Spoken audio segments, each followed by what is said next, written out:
Jazakumullah khair. Thank you very, very much for the kind introduction from Brother Nazir. Jazakumullah khair. I have a special connection with this community, alhamdulillah, which is, I remember in 2012 I was at Ilm Summit in Houston, and there's a huge contingent from Toronto there, and alhamdulillah, today I got to meet some of the brothers that I met there that I haven't met for a decade. And it was such a delight, like the love of the qulub was still strong. And it was really great. The thing that I reflected on that was kind of amusing was I remember having discussions then about machine learning and AI. And at the time, it was a completely niche subject. Like maybe computer scientists talk about it. But what's happened since then, since in those last 14 years, is something that is very, very new. And I'll talk a little bit about the history. But I just want to say once again what a delight it is to connect with the brothers from that time and to see the light of their faces, alhamdulillah.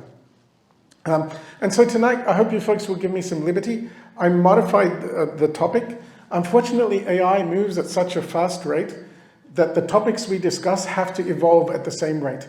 So originally this was going to be focused on tech sovereignty, but since we scheduled this event in February, there's been so much that's happened that I pivoted the subject. We're still going to talk about tech sovereignty, but I've come to realize that we as an ummah are facing a challenge.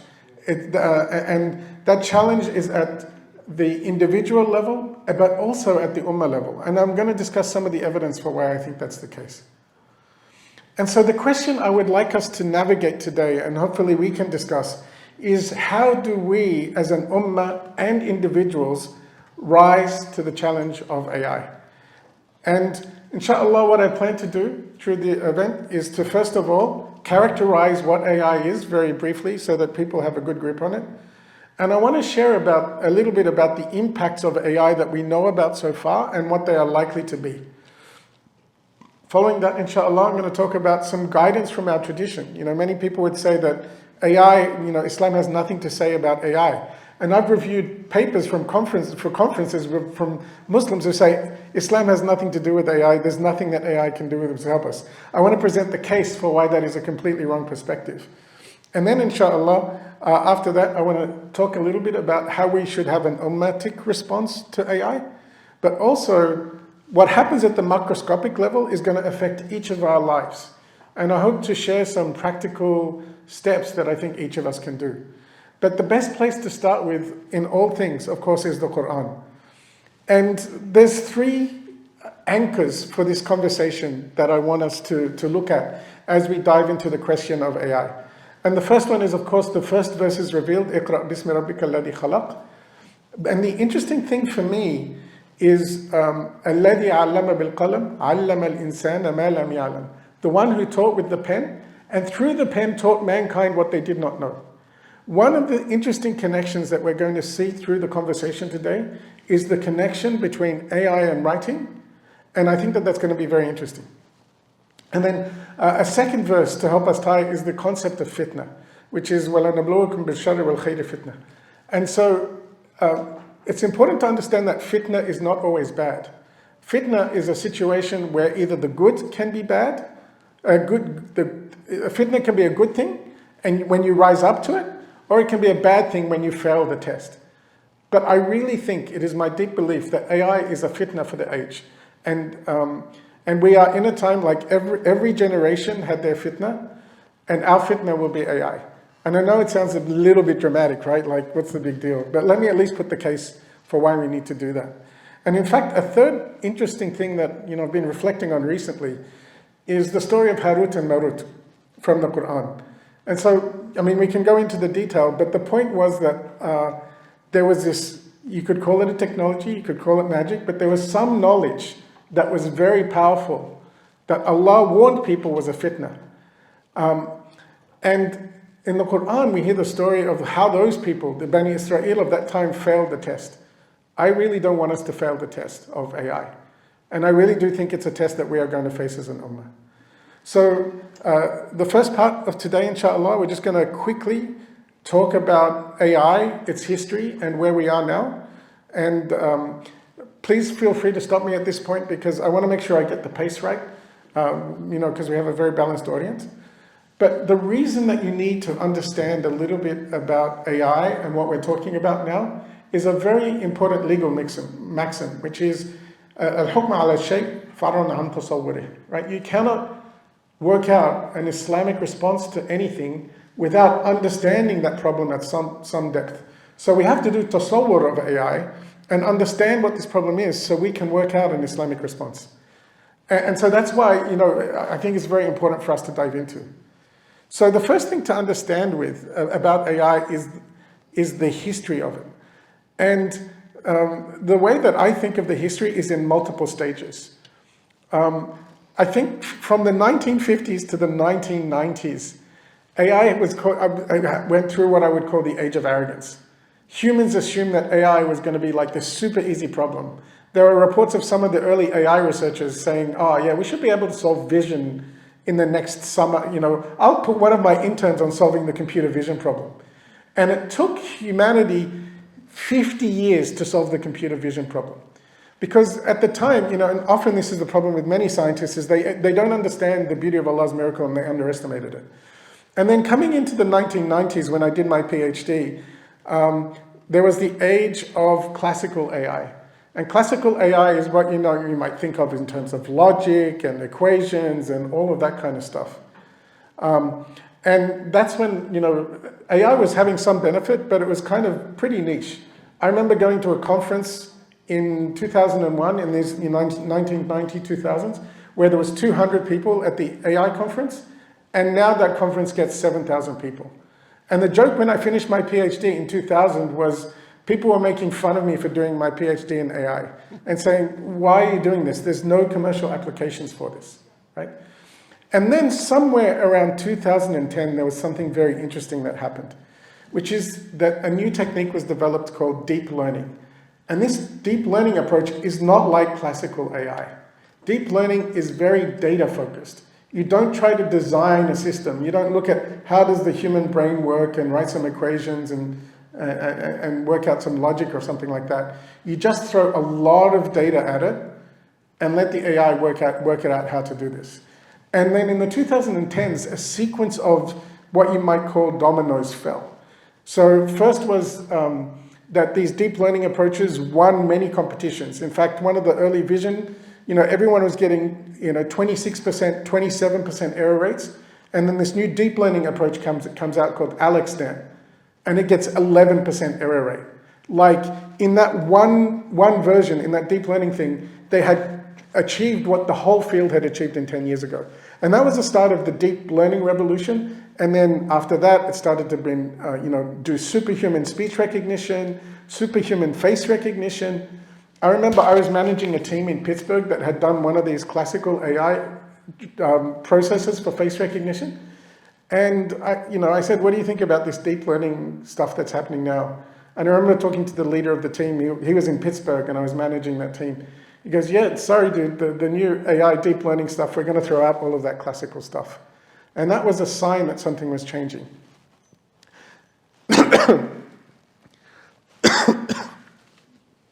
And then in the 2020s, that's when we really started to see the next phase of evolution, which was the generative AI revolution.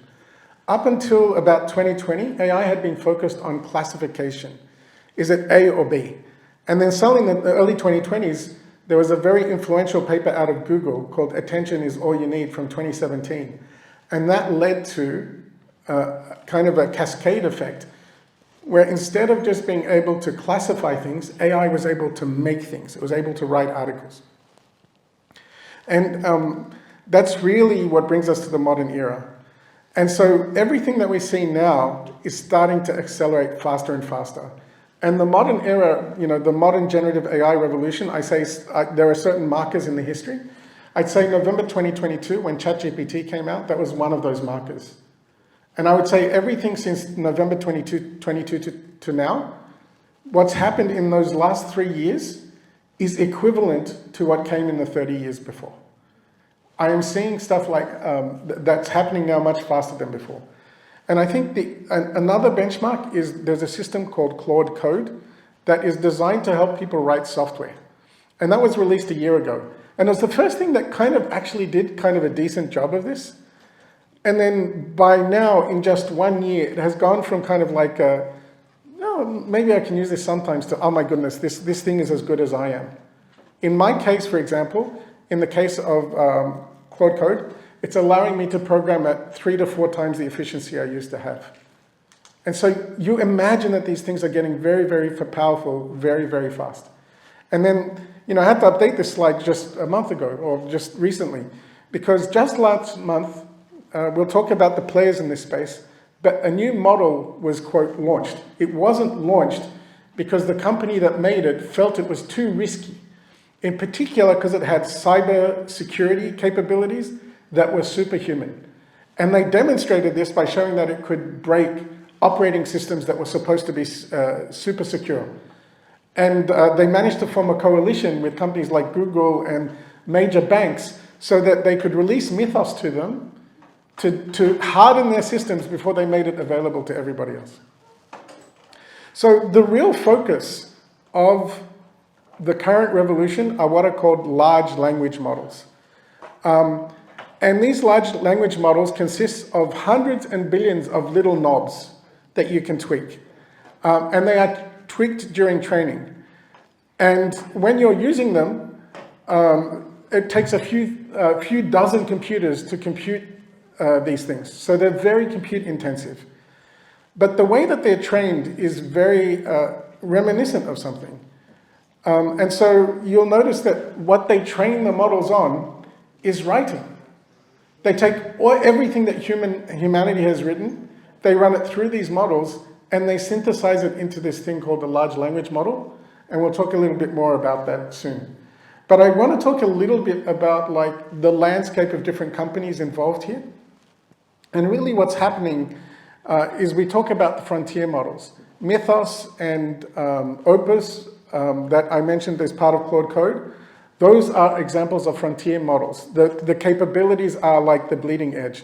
And there's really only a few different companies in the race. The first one is called Anthropic. They're responsible for a frontier model called Claude. And this is probably the system that is most value aligned. When I talk to people about, and they ask me, which AI should I use? Generally, I recommend Claude because that's the one that is, they at least care about doing things in an ethical way. And they publish their research openly and so on. There's ChatGPT, which is made by a company called OpenAI. That's the most popular one amongst general people. Claude is more popular with people who use it seriously, like for enterprise or running software. Google is catching up with a system called Gemini. Now, the funny thing is, all of this deep learning stuff, all of it was invented at Google. But Google was very slow to move on it because they were worried about ethical issues and they had internal company politics that stopped them. But now they're back. And because they've made long-term investments, they're now part of the equation. And then there's what you might call the Chinese models. So DeepSpeak, Kimi, and so on. They are always like 6 months behind. But this is basically the chart of the different companies that are competing. And each one of these companies, like Claude is kind of crazy. It was worth nothing 2 years ago, and now they are raising at $900 billion. And they went from 0 revenue to $30 billion revenue in like 3 months because of Claude Code. So these are the new generation of Googles, right? Claude and Anthropic and OpenAI, 10 years from now, they will be household names like Google and Microsoft are today. Google might still be there, but we don't know. And so, again, I want to go back to this understanding of how these models work. And you might think that these large language models work on things like a vocabulary, a dictionary, some kind of model, learning grammars. That's what they call classical AI. And that has gone out all the window. What's actually happening with the system is back to that deep learning distinction. Claude, I went to visit Anthropic, and we'll talk a little bit about that later. But one of the founders of Anthropic said Claude is made of writing. Because how it works is take all the text in the world that you can find, and you build a next word predictor. That's all these large language models are. The cat sat on what comes after that? Mat, right? Like, we all know this, Machine learning is the study of, and then there's a fixed set of words. Or Michael Jordan is a famous ... right? They are next word predictors, right? And so you predict the next word, you predict the word after that. But the point is, this is extremely data-oriented. Nobody really knows what's happening here, right?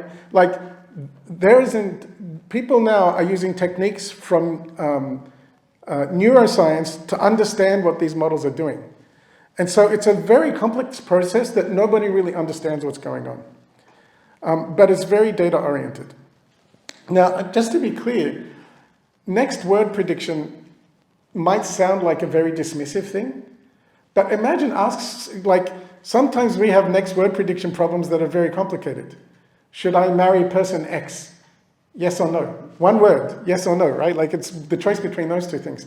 But behind that is a world of computation, a world of reasoning to get one next word. So the thing to realize is, don't be dismissive of the power of these systems simply because they are next word predictors. If you can predict the next word accurately, then you basically have something that is very general and very capable and can solve almost any problem humanity has faced that is in words. Now, these models, I'm just going to stop here. Am I going too fast? Is this comprehensible to anyone? Is it like the right level, easy, accessible? Okay, good. All right. Now, again, I mentioned that I got the chance to spend some time with Anthropic, and this is one of the key things that they emphasized. Claude, the system that they built, they don't say that they build it. They say that it is grown. They say that all of the algorithms and everything else that we provide, imagine it's like a vine. Imagine you have a vine like a tomato or something like that. You have a trellis that you put in place, a structure for the vine to climb, but you don't tell the vine where to grow. The vine grows its own way, right? And so the way they describe it is that they provide the structure, but what actually ends up in the model is not completely under their control. And that is very, very unusual and very, very hard for us to deal with because we don't know what these models are doing. We are trusting them to make medical diagnosis, and the Department of War is now using these systems to make life and death decisions, and we don't know exactly what's going on in their heads. This is not an engineered system. It is a grown system. And so what happens is there's two stages to this process. The first one is pre-training. That's when you take all of the information in the world and you say, I'm going to build a good next word predictor. But then there's a subsequent step called post-training. And post-training is where you make the model useful, helpful, have values. And so this process of making the model have values or behave nicely or be respectful or not tell people how to design bombs or all of those particular things, that process is called alignment. And that is a process that's a very human process. So I don't want anyone to come out of this meeting with the idea that somehow there's some kind of genius living inside these AIs. These AIs are very human endeavors that carry human biases with them. And so what happens after you've done this pre-training is it goes through a process called reinforcement learning. And reinforcement learning is kind of like, when you're a kid, maybe some of you are old enough to remember when we used to have corporate punishment. Imagine a teacher that when you do something good, he gives you a candy, and when you do something bad, hits you on the hand, right? That's what reinforcement learning is. So for example, what they do is imagine that you have the model generate two different outputs, and then what they have is they have a human review it and say, which is better, A or B? And what they do is they tweak those hundreds of billions of parameters so it's more likely to produce the answer that the human likes than the ones that they might otherwise put. So this is where you inculcate and it's the values. It's the fitra. I know that's a weird word to use, but it's the fitra of these systems is in this process. And this reinforcement learning with human feedback is a very labor-intensive process. There are hundreds and sometimes thousands of people in offices in countries like Kenya that are there always scoring these AIs. What I'm going to talk about next will sound very weird. But we are entering a time when Anthropic is writing its own Quran. It's called the Claude Constitution. It is its ethics. And you might say, so what? I don't care about this. But the problem you have to think about is when we think about tarbiyah and tazkiyah and all of those things, we usually think about it in terms of the tazkiyah of one person, right?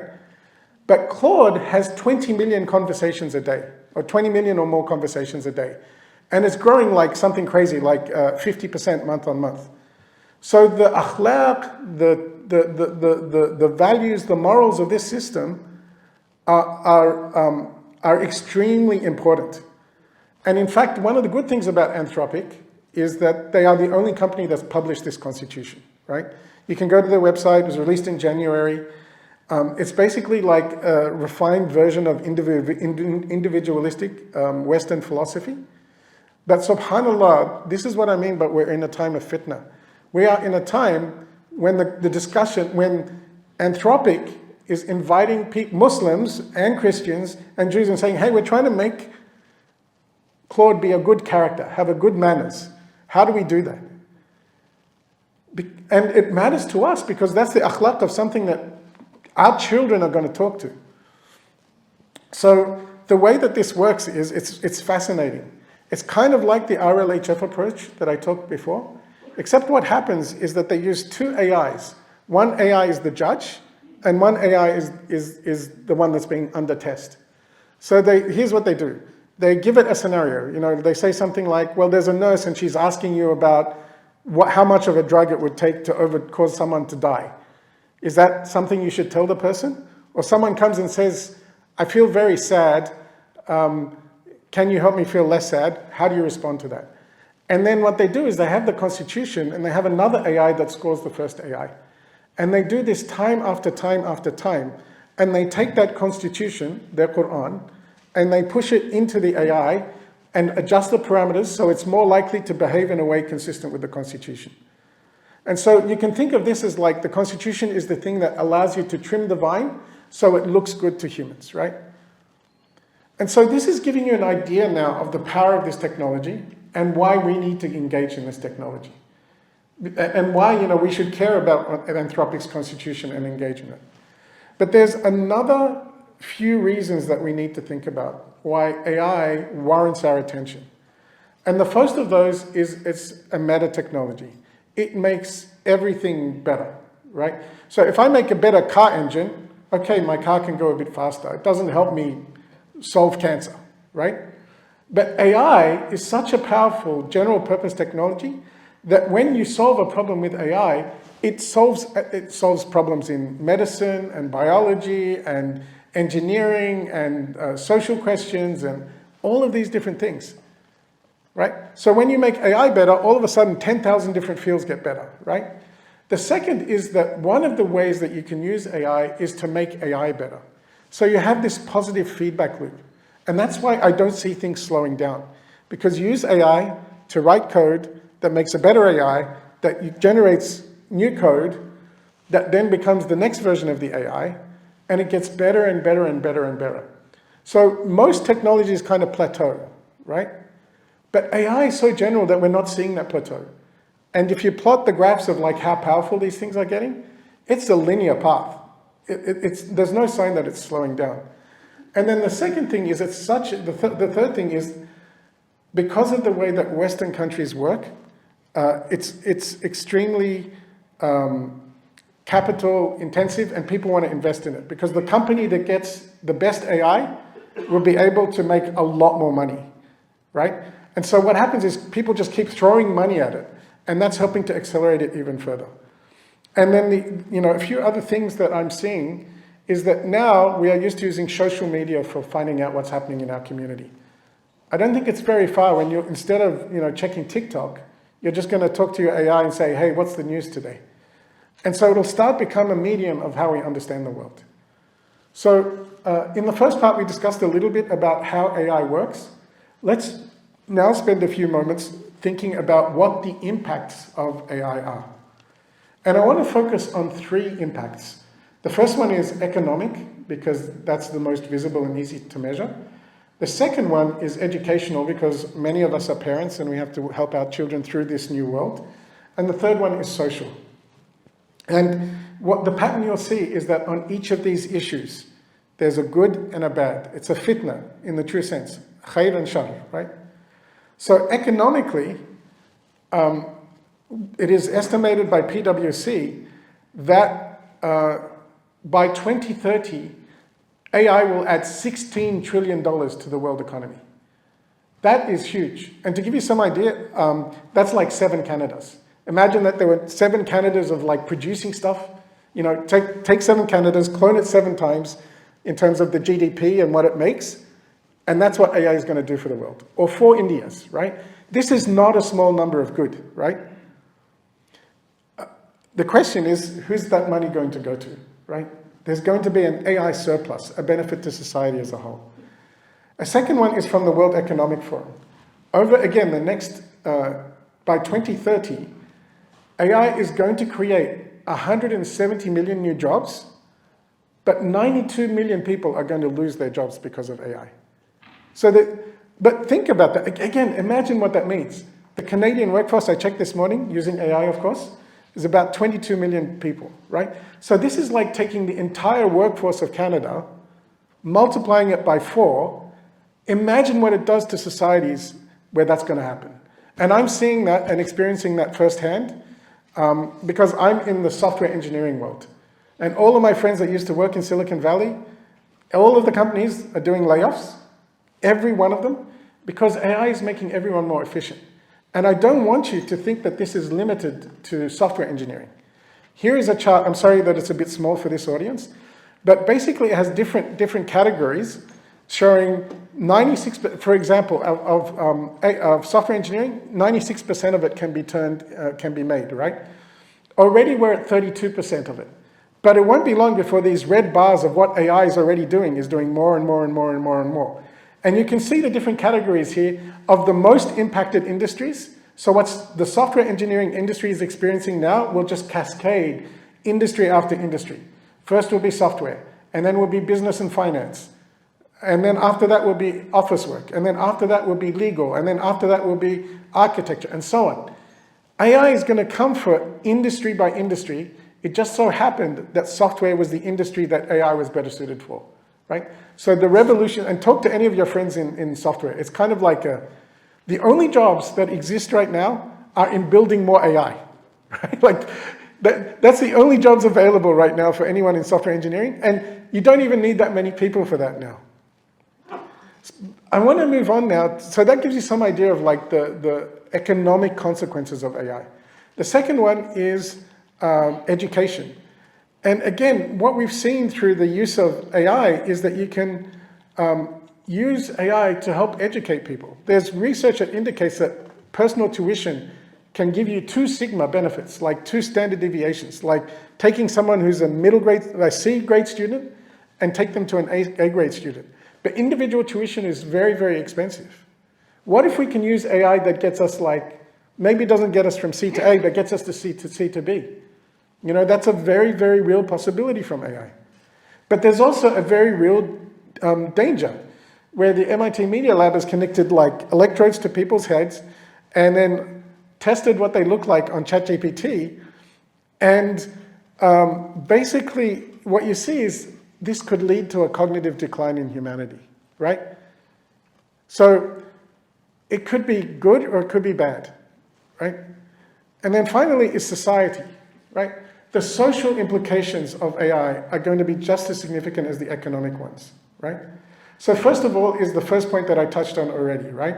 The first one is that it will become the medium of communication. And already people, people don't start with search anymore. Most people start by talking to their AI when they're trying to find something out, right? And there's already information efforts from, say, the Israelis that they're trying to engineer AI. I told you that AI does a scan of everything on the web and encapsulates it and learns it, so that when people say Muslims are, ... who controls what comes after the are? Muslims are the nicest people, or Muslims are terrorists? And you can, by changing the material that's on the web, change the outcome of the next word predictor in that case, right? You see the power that can come from AI, right? And if you have 100 million people or 800 million people talking to AI, and the AI is trying to work out, how do I approach a Muslim? How do I respond to a Muslim? How do I think about Muslim values? This stuff matters. And I want to go back to that question of what happens why I think another consequence will be like, again, think about those 4 Canadian workforces of people. Now, unfortunately, we live in a Western society where effectively, according to some philosophers, the religion of America is work. And unfortunately, North America is work, right? And so your social affiliations are with your work people. And so what happens when you take that away? People are left with a meaningless life. And unfortunately, because they've tied their meaning to their work. Now, this is both an opportunity for us as Muslims, because when people ask important questions like, why am I here? Islam is one of the answers to the question. But on the other hand, we know a lot of people are going to commit suicide faced with this, or become desperate, or go to drugs, or anything like that, right? I mentioned earlier that it's going to generate a massive surplus, something like $16 trillion. Now, again, I want to give you folks an idea of like how big $16 trillion is. It's $2,000 for every man, woman, and child on the face of the planet, right? But the question is, will we be using this to distribute evenly, or will it be used to mint more trillionaires, the world's first trillionaires? A trillionaire is an individual who has more than $1 trillion, right? I think right now there are none. I'm not 100% sure about this. Elon Musk is close. But where will this income go? Where will this surplus from AI go? And another thing I want you all to think about is like the way your children are using AI. Almost all US teenagers have used children. 30% use it daily. And personally, my son, I have to fight with him so he doesn't talk to AI.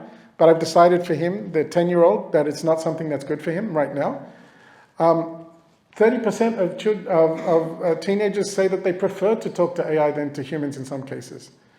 And a striking statistic, 5.5 million US youth consult AI for mental health care, right? This is unprecedented, the level that our young people are engaging with these AIs. So hopefully that second section has given you an idea of why we need to pay attention to AI. And this is the stuff that's very new. Remember, we're about 3 years into what is probably going to be a 30-year revolution. And so we're starting to see now, you know, it's just taking off. But you can see those numbers are not far future. Those 90 million people, that's by 2030. That's only 4 years away, right? What does Islam have to guide us through this particular age?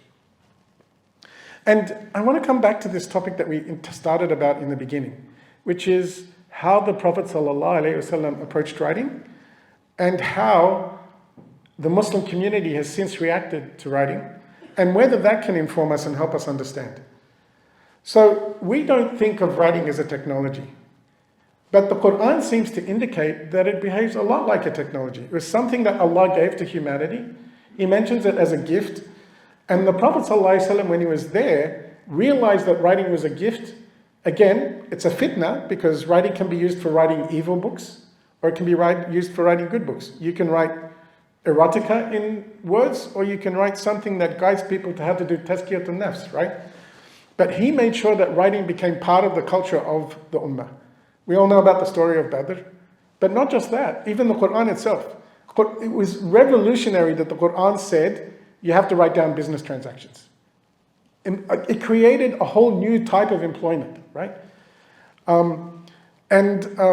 There are people that are highly appreciated that we love and we respect because of their contributions, because of their writing. Now, to us, it's just so common that we don't think of writing as a technology. But what I want to say is that the Prophet ﷺ was extremely forward-looking in how he embraced this technology. He did it with hikmah. For example, he has particular statements about what should be written down and what shouldn't be written down. And he evolved that over time. But think about where Islam would be were it not for the technology of writing. The way that we read the Quran. Imagine if the Quran was purely oral. Like, it's so intrinsically entwined into our deen, right? And that's because of a guided decision by the Prophet ﷺ to embrace a technology at the time. Now, I want to contrast that with another technology, which is the printing press. And I actually think, it's a very interesting, the way I see it is almost like there's a 3-chain evolution. Writing is phase 1, the printing press and like wide publication and broadcast is like phase 2, and this is controversial, but I would say that AI is like phase 3 of writing. And you heard that the person working at Anthropic, one of the inventors of this one of the people who's contributed to this, he said Claude is made of writing, right? So there's another point in our history where we encountered a technology like writing. And that was the printing press. And that was about 600 years ago now. And what happened, for various reasons, don't listen to the people who tell you that the Ottomans banned that's not correct. That turned out to be apocryphal, right? It's not that the Ottomans banned the printing press, right? But there were cultural forces that led to the Muslim community not adopting printed documents. And that was, there was a scribe class that people thought that, actually printing in Arabic is harder because it's not individual characters. So you need like 150 little pieces of lead instead of 26, right? It was factors like that. And it was only really 280 years later that the Muslims adopted it. And as a result, many people believe that not adoption of the printing press led to the European powers growing in their power and growing in their influence, and the Muslims kind of slowly but surely falling back. Now, the printing press was not an easy thing for the world. There were wars caused by the printing press, because all of a sudden you had religious discussion. Think about Luther's 95 Theses and that being printed and distributed. Ended up that Europe lost 10% of its population because of wars that were started because of the printing press. It's always hard to attribute causality, but the waves of change that it pushed across society, that's, I think, what we mentally have to prepare for. But the point is, this was a point in time when you could arguably say that we as a Muslim Ummah did not respond to a technology appropriately, right? Now that's a subject for debate, but I'm just putting it out there for us to think about and discuss. And then as we look, all good? All right, okay. And then as we look at modern history, we see this relationship with technology that I think is very, very unfortunate, that I really fear is going to play out again, right? Which is, when radio first came out, Muslims rejected it. And they said, oh, this is from the jinn. It's like broadcasting voice at a distance. This must be jinn that's broadcast. Then someone suggested we play Quran on the radio and everyone calmed down. But it took a while for this technology to kind of be adopted, right? Television, the same thing. Now, some of you are starting to live into the most recent ones. And my generation, satellite TV. Originally, the Muslim world was very, very opposed to satellite TV, only to adopt it as a form of dawah that is now even more popular than satellite TV itself, right? The internet, the same thing, right? And then perhaps most interestingly and problematically is the way we approach social media. We basically rejected it. There were muftis of nations that said that anyone who uses Twitter is a deviant, right? And we didn't react to the technology challenge appropriately. Now, I think we're in a time when we can't afford to make the same mistake, right? And I think this time we have to be smarter. And smarter in one way, which is we were having discussions in the social media time about what are the gender relationships on social media? How do we handle that? What do we do about the lies that people spread on social media? When there was this actual other thing that was happening very interesting at the social level, which was actually social media is becoming the way that people understand the world. And very, very soon, we became subjugated through social media. And that's what I'm going to talk about in this next section. So, so far, let's review what we've talked about. We've talked a little bit about how AI works. That it's this big algorithmic thing. It takes billions of dollars to build these models that, like it or not, those models are inculcated with values. We've talked about the impact of these based on economical factors, education factors, social factors that are coming, right? This is coming now for us. And then finally, we talked about how we can be inspired, both the positive examples from our history, from the prophetic examples in our history, and the negative examples. And we can learn from them, inshallah. But now it's time to act. And now I want to talk a little bit more about how we should respond to these challenges. And I'm going to do this in two sections, inshallah. The first section is the ummatic response, how we respond as an ummah. But then the last section, and I wanted to leave it to last because I wanted you folks to reflect on it, is how we should deal with that as individuals. So I think for me, how we should respond to this is with three things. The first thing is the appropriate thing to do is to adopt AI in both our personal, professional Islamic lives, but with hikmah, with wisdom. And I want to share some positive signs that I'm seeing on that front. The second thing is that we have to own our own technology stack, for lack of a better term. Ideally, we would have our own frontier models. We may not be able to get there completely, but maybe we can take baby steps in that direction.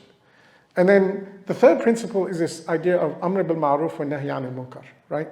Applied to AI. And we'll talk a little bit about that. So the analogy I would use right now is that the AI train is coming. Just the factors that we are in, there's no stopping it. There's no laws. It's just, we live in a capitalist world. AI is just better than any technology we've ever built because it gives human-like capabilities of things. And people are just throwing money at it. So this train is coming. We can't stop the train, and we really can't even slow the train. That is the world that we live in. It is unfortunate and painful. All that we can do, we have to learn to live on the train, and possibly, in some cases, we can nudge the train left or right. Now, there's a very difficult situation there, which is we are on this train, it's moving with us or without us. How do we make sure that we don't lose our identity in that process?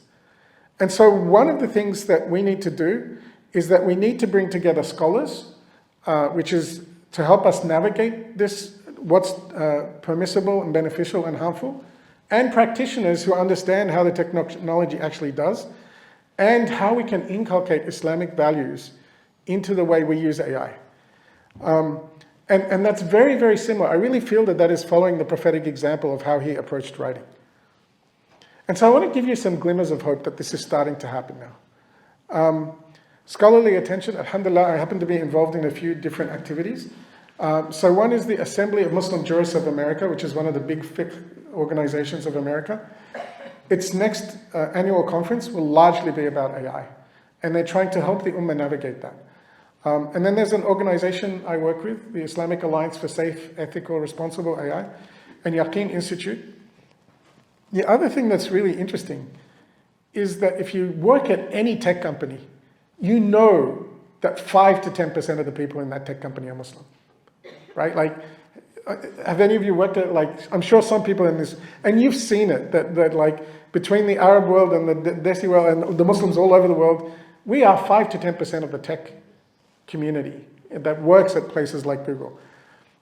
Can we give those people some guidance that hopefully they can influence from within? Can we, if someone's a Muslim and trying to do a tech startup, give them some ethical guidelines to help them get through this very difficult terrain that has come? But this is starting to really interest me, and it's kind of, I'm on the practitioner side, but I'm getting to work with really great scholars as well, may Allah bless them, that are starting to realize that this is coming. And my own Sheikh Jamal Din Zarabozo, for example, he does like 7 classes a week. 3 of them are now touching on the topics of AI. There's an AI and Aqidah class. There's an AI and Dhulm class. There's an AI and parenting class. And it's really good that we're starting to see this evolution that I hope will prevent the problems that we've seen with previous generations of technology. But it's on all of us to kind of influence our local leaders in that direction, right? The second thing is, I am starting to see the development of improved Islamic tools. I started Ansari, which is, so it's at askansari.ai. That's the one that I've built. It was an Islamic AI assistant. So you ask it questions about Islam, and they can be anything. A lot of it, I've done a survey and I can talk a bit more about it, but a lot of people are asking questions about understanding, like, what does this ayah mean? What does this hadith mean? But also people are starting to ask questions like, they're asking fiqh questions, right? And we can have an argument about whether that's a good thing or not. But before, it was just, Ansari was basically it. And now, in the last year, we are starting to see there's a lot of competition of new tools. Usul, Theogrid, AI fiqh, and many more. And so we're starting to see, people are starting to think about How can we use AI to improve our practice of Islam instead of oppose it? And so here's an example of usul.ai. And so I recommend you, it's got like indexed 15,000 texts. Now, a lot of people are worried about hallucination, which means the AI makes things up. And that's a true issue. But using some very advanced techniques, we can actually minimize the hallucinations to the point where it's not as much as a problem.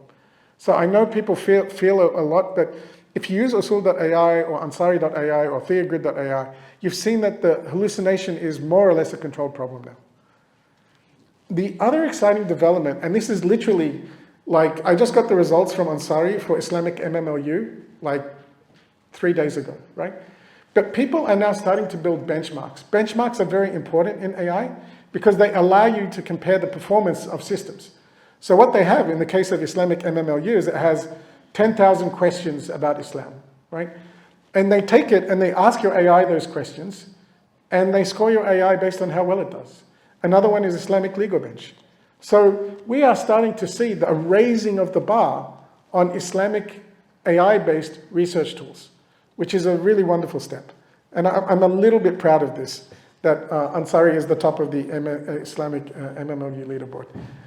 But there we go. So that's the good side of this embrace.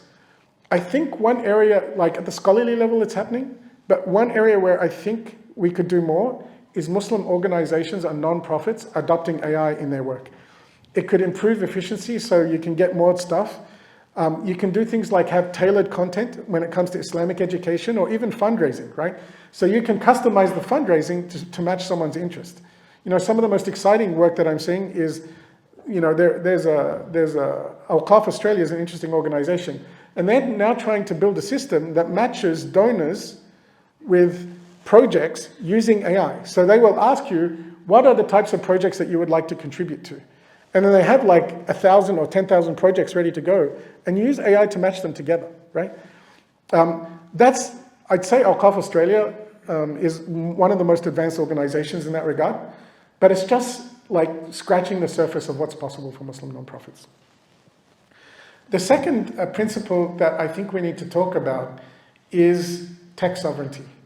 And what I mean by that is that the Muslim Ummah should have the capability to control its own digital infrastructure, its own values, so that no external power can change the way that we want to build an Ummah or benefit from the technologies. So it's hard to explain tech sovereignty unless, you know, there's an Arabic principle of fiqh, which is, you know, to know something, you get to know its opposite. So what's the opposite of tech sovereignty? It's tech subjugation. And subhanAllah, we've just lived through an instance of tech subjugation.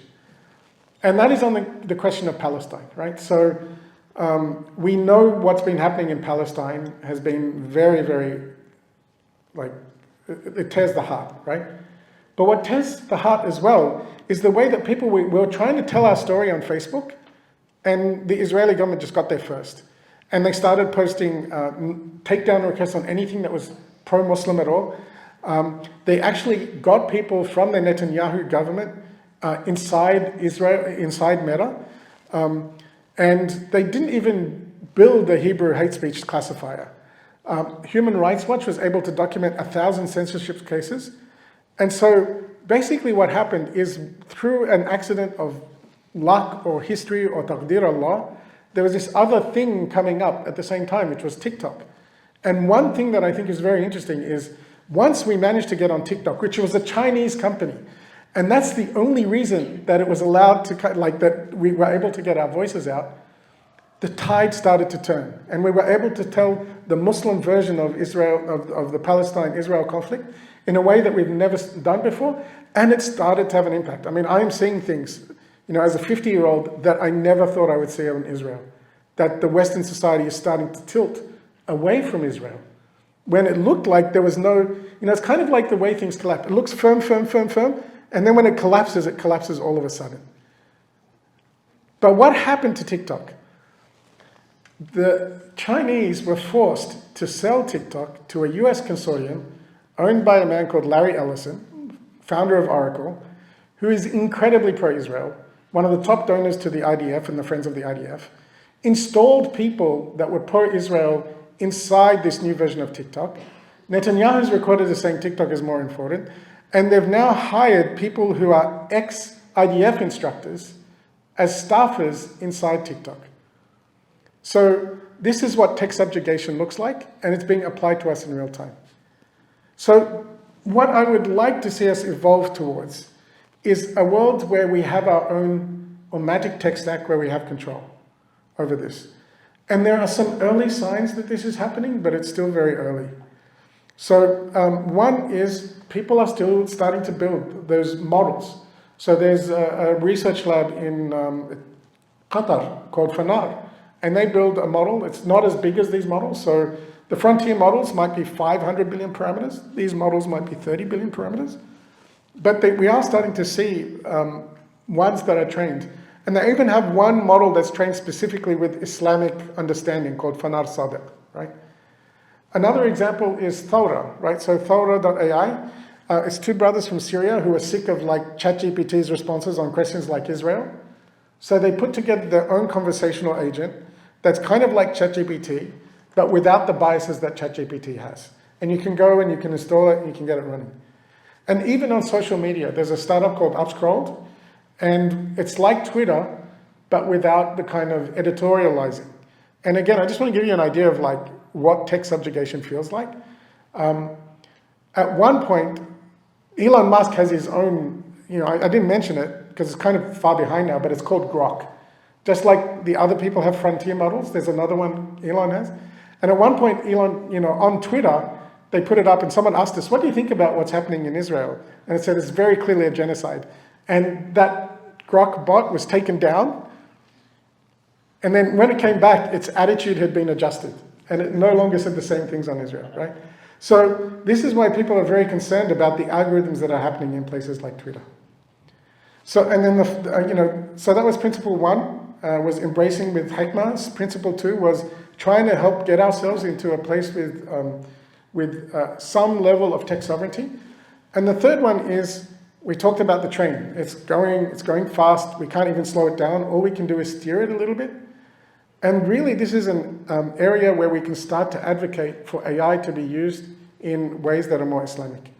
And I mentioned earlier that I'm founding a new organization called the Islamic Alliance for Safe, Ethical, Responsible AI. And what we did in this case, we're doing lots of different things, but this is happening live, right?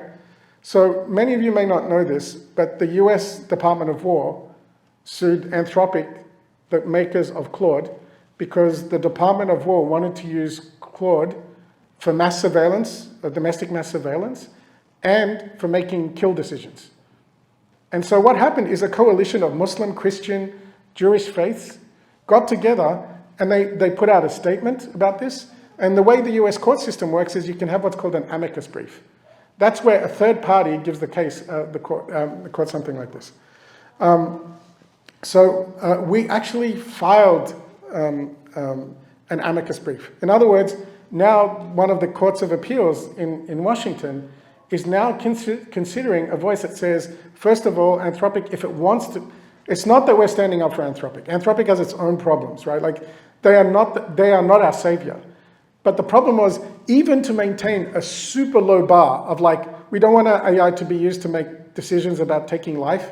We don't want our AIs for mass domestic surveillance. Even that low bar, we felt that we had to step in to kind of say, this is important that we stand up for. And because the way the US legal system works is by precedent, if the Department of War can do this to Anthropic, then it will keep doing it again and again, right? And so we put together one of these amicus briefs, and I contributed, alhamdulillah, I contributed to that. And so you can see one of the footnotes here is discussing, a point about there's a difference between legal and moral. And so we're quoting the hadith of Nu'man ibn Bashir, right? And so what's going to happen is we're going to do Amr bil Ma'ruf wa Nahy an al-Munkar, but we have allies. And so my point of reference for this is Half al-Fudul. For those of you who know that story of the Prophet ﷺ, when he was about 20 years old, I think it was Abdullah ibn Jud'an, they went to his house, and some travelers had been wronged, and they decided that they're going to hold the community. They wanted to end the law of the jungle. And the Prophet said afterwards that he would join that Half al-Fudul again. And so there's kind of a new modern helpful fudul type thing forming around AI. And I've never seen, like, this is not interfaith, we're all good, we're all, sons of Abraham type stuff. This is, we have shared objectives here that we want to align on. And so honestly, in some ways, I'm getting more traction working with non-Muslims who see the danger that's to come than Muslims who don't yet see the danger. And of course, we can also do a lot to steer on economic justice. We've talked about this. What can we do to make sure that that $15.7 trillion of benefit is distributed evenly through society? Can we set up awqaf for this? What happens when there's a Muslim, what can we do with sovereign funds in this regards? How can we think about how to use those sovereign funds that are, many of them are investors in these companies, to bring about some kind of social good, some social benefit? So that was at the ummatic level. But I don't want anybody to have the impression that AI is going to just be an ummah question. It's going to affect each of our lives. And we come back to the hadith of the Rai, right? These are things, each one of us is a Rai for our own community. Some of you are religious leaders, some of you are parents, right? We're going to have to take our Ra'iyah and help them navigate and face this fitna of AI. And so I think there's 3 steps that I would like us to think about. The first one is aqilha wa tawakkal, right? So we should have reliance on Allah, but we should take the causes in order to understand how we deal with AI and start to adopt AI. And one of the great things with AI is that it is self-teaching. In other words, if you want to know how to use AI, ask AI, right? You can go to AI and say, look, I work at this charity, this is what we do. What can AI help me to do? Or I want to learn about X. That's really one of the powerful things about AI. So this is what I want you to think about. How can you use AI in your daily practice? We've highlighted already that there are Islamic AI assistants. Can you start to use those in your Islamic development? One of the users of Ansari is a person, her name is Amani Kilawi. Many of you may have heard of her. She's the founder of LaunchGrid. And she was saying that during the last Ramadan, when she was doing her khatam, she would read a part of the Quran, and then she would have a conversation, a dialogue with Ansari about the part of the Quran that she read, right? So if you are interested, and I don't know if there's still openings, but if you are interested in this question of how we can use AI to serve the deen, tomorrow I'll be giving a course on AI for imams. It is of general use. There's a slightly out-of-date version available at this address if you want to go through that. But I discuss things like, how do you think about problems so you can use AI to solve them? About, if you are using AI, what are 5 different things that you need to worry about? And for those who are interested, Sheikh Muhammad Shinawi, he attended it and he loved it. So hopefully some of you, if you're interested, can also attend it. So we talked first of all about understanding and using the technology, and each one of us in our own lives embracing the hikmah. The second thing that I think we all need to do is to prepare for the fitnas that are to come, the negative fitnas, right? I can guarantee that someone in this room will lose their job because of AI, right? Like, I wish I could say that, like 100%. In fact, probably look to your left and look to your right. One of the 3 of you will be affected by AI in a way that significantly affects their income. But it will also lead you to some meaning questions, right? You'll start to think about, well, if I'm not working and I can't provide for my family, what is my goal? What is my purpose? And so you have to realize that you are not your work, and the things that you own are not your work. Be prepared for that mental burden that is to come. And if it's not you, it's someone else. It's going to be your kids who are graduating college and who can't find a job because the entire industry that they were planning to move into has now just disappeared overnight, right? And then the other thing I want you to think about is the positive fitna. Now that $15.7 trillion that we talked about, some of the people, just like you look to the left and the right, some of you are going to be recipients of that. You're going to be able to do your job or run your business in half the time that you used to take to run your business. And I've seen that in my own work. And so you can think of this as kind of a windfall for you. AI is going to give you like a gift, right? And there's a concept in Islam of a khums, right? Like, I'm not saying there's a fiqh connection here, right? But the idea of a khums is if you have some kind of treasure, like maybe the spoils of war, or you find a treasure in the ground, the idea is that you give 20% of that for the sake of Allah, like fi sabilillah, right? You are all going to be recipients of that. Whether it's your time or your money, some of the positive benefits of AI will accrue to you. And the question is, will you use them for dunya purposes or will you use it for akhirah? And so what I'd urge each of you to do is to think about, of the benefits of this AI surplus that arrives to me in both time and money format, am I willing to give a share of this? The Arabic the word is rikaz, as I understand it, for this. Am I willing to give some fraction of that for the sake of Allah? Whether it's you contributing to your organization or using your professional skills to serve the ummah, right? That is going to be something that becomes possible. The amount of stuff that you need to do to feed your family now goes down. And that gives you the opportunity to use more of your time to serve Allah.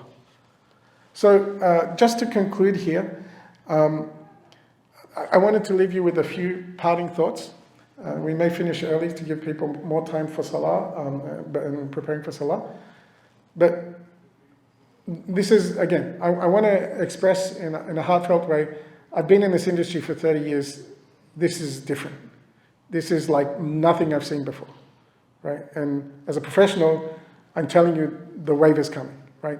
The train is coming. And I want you folks to prepare yourself for the journey that is to come. And the rate of change is phenomenal, right? So you have to prepare yourself, you have to get the skills ready. In my opinion, it's on the order of the arrival of the printing press in terms of the impact it will have on humanity. It's that third phase of writing. And as an ummah, we have to address the challenge. And the way that we do that is thoughtful embracing of the technology with hikmah, the same way that the Prophet ﷺ demonstrated to us with the way that he embraced writing, the first iteration of this technology. Doing what we can as an ummah to make sure we have sovereignty over the tech stack so that it can't be used to derail our faith or to silence our voices. And that we participate in the social activism around this to direct this train so that it is steered in a direction of the good of the fitna instead of the bad of the fitna.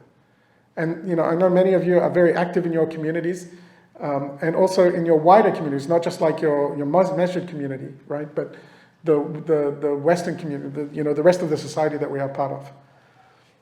And then the third idea that I'd like you folks to think about is each of us. And I think each of us will have to learn how to use this technology deeply so that we can take care of our ra'iyah, right? Our kids, our family, our spouses, the communities that we lead. And the adverse effects are coming as well, and we have to prepare our communities for those adverse effects. Increases in divorce rate, increases in unemployment, drug use. We're not immune to those changes, right? Because when people feel kind of pointless, they're going to go for fun.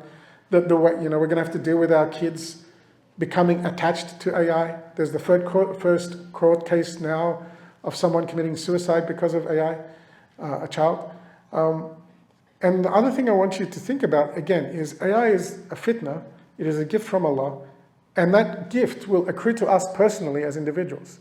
What can we make sure that if Allah gives us this gift of the surplus from AI, that some fraction of that, this is pushing it, but perhaps 20% of that should be given back to Allah. Because we've been given this gift at this time. Jazakumullah khair. I really appreciate your listening and your participation, and Jazakumullah khair, Brother Nazir, for introducing me. I hope this has given you some food for thought, and I appreciate your questions, and thank you for hearing me, and I appreciate it. Barakallahu feekum. Assalamu alaikum wa rahmatullahi wa barakatuh.